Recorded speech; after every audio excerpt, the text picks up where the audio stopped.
Retour sur le plateau de TV Finance pour la séquence Market Movers. Nous sommes avec Vincent Gane, analyste technique et stratégiste. Vincent Gane, bonjour. Bonjour Fabienne. Merci d'être avec nous. Alors, on a senti que la configuration des marchés était en train de changer. Hier soir, il s'est passé plein de choses avec des indices américains en forte chute à la clôture. Alors, est-ce qu'il faut s'attendre à ce qu'il y ait une contagion de ces ondes assez négatives, il faut bien le dire, qui ont lieu en ce moment outre-Atlantique? Oui, effectivement, c'est assez spectaculaire. Je pense que l'adjectif est bon.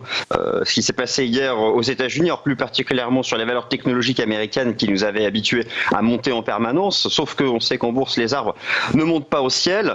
Alors hier, effectivement, sell-off général du Nasdaq. Pas une valeur y a échappé. Y a-t-il maintenant un risque immédiat pour nos actions européennes? Alors je vais essayer de répondre brièvement en trois parties. Première partie, les actions européennes n'ont pas du tout la même tendance que la valeur du Nasdaq. Là, j'ai choisi ici sous vos yeux le cours du CAC 40, mais on aurait pu choisir l'indice Eurostoxx 50. Les actions européennes ont passé l'été en range et malheureusement pour elles, hier, avec la chute de Wall Street, elles ont rejeté à nouveau dans le haut de ces ranges. Et donc là, on peut s'attendre déjà dans un premier temps à revenir en bas, donc ce qui donne à peu près 4800, 4850 points pour le CAC 40. D'autre part, la composition des indices européens n'est pas celle du Nasdaq.